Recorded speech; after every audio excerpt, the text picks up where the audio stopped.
بسم اللہ الرحمن الرحیم۔ اللہم صلی علی محمد وعلی محمد وعجل فرج علی محمد۔ مومنین کرام، یا علی مدد۔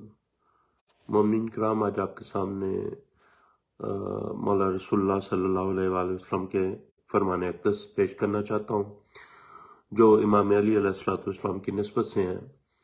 ابن عباس سے روایت ہے کہ یہ تمام جو میں آپ کے سامنے پیش کرنے لگا ہوں، اس میں پہلی جو روایت ہے کہ بسم اللہ الرحمن الرحیم، ابن عباس نے روایت نقل کی ہے کہ جب یہ آیت سورہ یاسین ہر شے کو ہم نے امام مبین میں رکھ دیا ہے، جب یہ آیت نازل ہوئی تو دو شخص کھڑے ہو گئے اور انہوں نے عرض کیا، یا رسول اللہ صلی اللہ علیہ وآلہ وسلم، یہ تورات ہے؟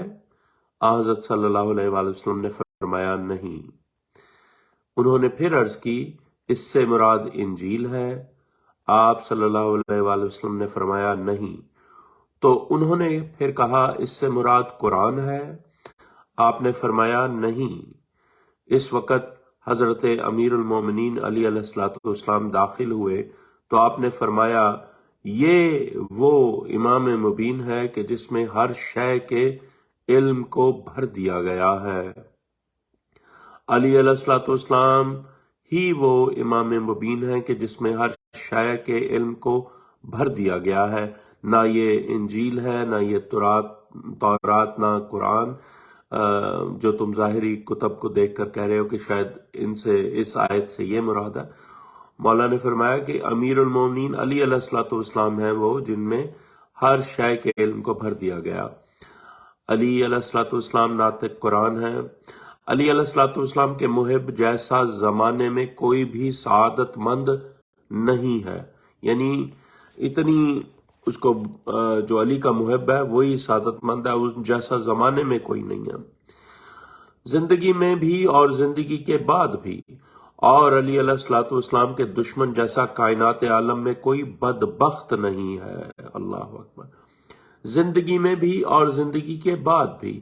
حذیفہ یمانی کا کہنا ہے کہ امیر المومنین حضرت علی علیہ السلام نے اپنے شیعوں میں سے ایک شخص کو دیکھا، وہ بوڑھا دکھائی دے رہا تھا لیکن اس کے باوجود وہ پرعزم تھا۔ آپ علیہ السلام نے اس سے فرمایا، تو بوڑھا ہو گیا ہے؟ اس نے عرض کی، مولا، آپ علیہ السلام کی اطاعت میں یہ حالت ہو گئی ہے۔ آپ علیہ السلام نے فرمایا، تو پرعزم کس بات پر ہے؟ اس نے عرض کی کہ آپ علی علیہ السلام کے دشمن کے لیے۔ آپ علیہ السلام نے فرمایا، تیرے اندر کچھ اور بھی ہے؟ اس نے عرض کی، یا علی علیہ السلام، فقط آپ۔ اور آگے حضرت علی علیہ السلام نے فرمایا، ہم مسلمانوں کے امام، عالمین پر اللہ کی حجت اور اہل آسمان و زمین کے لیے امان ہے۔ اگر ہم نہ ہوتے تو زمین اپنے باشندوں سمیت دھنس جاتی۔ آپ صلی اللہ علیہ وآلہ وسلم نے فرمایا، یقیناً اللہ نے مجھے چنا اور مصطفیٰ صلی اللہ علیہ وآلہ وسلم بنایا۔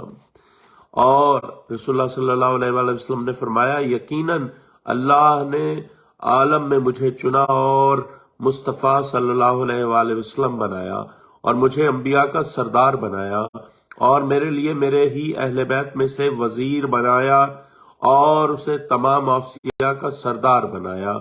اس کے ساتھ جینا اور مرنا سعادت ہے۔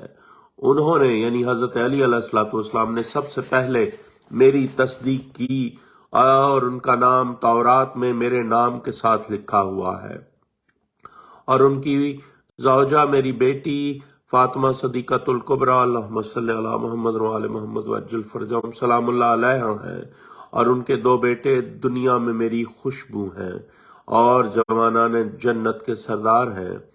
اور علی علیہ السلام کی اولاد میں سے باقی آئمہ منصوص من اللہ آئمہ علیہم السلام کائنات عالم پر اللہ کی حجت ہے۔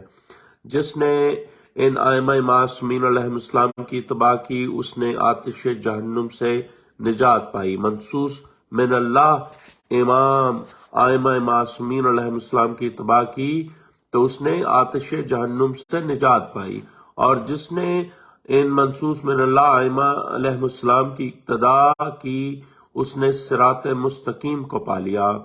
اللہ نے جسے بھی ان کی محبت عطا فرمائی ہے وہ جنت میں ضرور جائے گا۔ سعید بن مسیب نے عبد الرحمن بن عروہ سے، اور انہوں نے کہا کہ میں نے رسول اکرم صلی اللہ علیہ وآلہ وسلم کی خدمت میں عرض کی کہ مجھے نجات کی طرف رہنمائی فرمائیں۔ آپ صلی اللہ علیہ وآلہ وسلم نے فرمایا، جب احوال و نظریات مختلف ہو جائیں تو تمہارے لیے ضروری ہے کہ علی ابن ابی طالب علیہ السلام سے متمسک رہو، کیونکہ وہ میرے بعد میری امت کے امام اور میرے خلیفہ ہیں، اور وہ حق و باطل کے درمیان فرق ظاہر کرنے والے ہیں۔ جو بھی ان سے سوال کرے گا وہ اسے جواب دیں گے، جو ان سے ہدایت طلب کرے گا وہ اس کی ضرور ہدایت کریں گے۔ جو حق طلب کرے گا تو حضرت علی علیہ السلام کے پاس ہی حق ملے گا، اور ہدایت ہی آپ علی علیہ السلام کے پاس ملے گی۔ جس نے آپ علیہ السلام کو ملجا بنایا وہ محفوظ رہے گا، اور جو شخص آپ سے متمسک رہے گا آپ علیہ السلام اسے نجات دلائیں گے، اور جس نے ان کی اقتداء کی وہ اسے ہدایت فرمائیں گے۔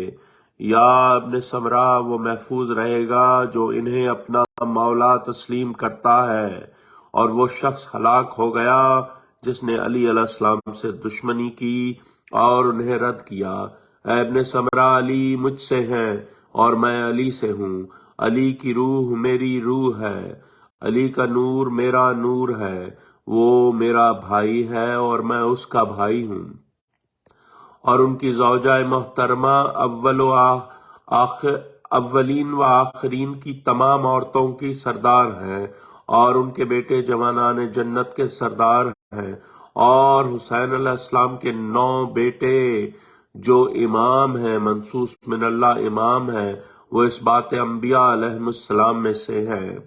اور ان میں آخری حضرت قائم العصر علیہ السلام اجل اللہ تعالی فرج الشریف الصلاۃ والسلام علیک یا بقیۃ اللہ فی الارض علیہ السلام ہیں، جو زمین کو عدل و انصاف سے اس طرح بھر دیں گے جس طرح وہ ظلم و جور سے بھر چکی ہوگی۔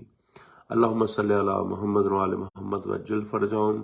یہ تمام احادیث میں نے آپ کے سامنے کتاب مشارق الانوار الیقین اردو صفحہ 103 سے 105 تک تلاوت فرمائی ہیں۔ مومنین کرام، اس رزق معرفت کو تمام مومنین کے ساتھ شیئر کریں، اور معصومین علیہ السلام کی ان احادیث کو سب تک پہنچانے کا وسیلہ بنیں۔ اللہم صلی علی محمد وعلی محمد وعجل فرجہم۔ اور آخر میں دعا ہے تمام مومنین کے لیے اور ان کی اولاد اور ان کے گھر اور سب کے لیے، اہل و عیال کے لیے، کہ اللہ پاک معصومین علیہ السلام کے صدقے ہم سب کو اپنی امان میں رکھے، ہر قسم کے جن و انس و بلا وبا کے شر سے محفوظ رکھے، اور رزق معرفت و رزق دنیاوی عطا فرمائے، اور ہمیں ناصرین امام زمانہ علیہ السلام میں شمار فرمائے۔ اللہم صلی علی محمد وعلی محمد وعجل فرجہم، اور ہماری نسلوں میں ولایت علی ابن ابی طالب کو قائم و دائم رکھے، ہماری اولاد کو اس ایمان پر قائم رکھے اور عزاداری پر قائم رکھے، اور معصومین علیہ السلام کے دشمنوں پر تبرہ کرنے کا امر ہم پر جاری رکھے انشاءاللہ و مولا، اور ہمیں اس پر قائم رکھے۔ اللہم صلی علی محمد وعلی محمد وعجل فرجہم۔ یا علی مدد مومنین۔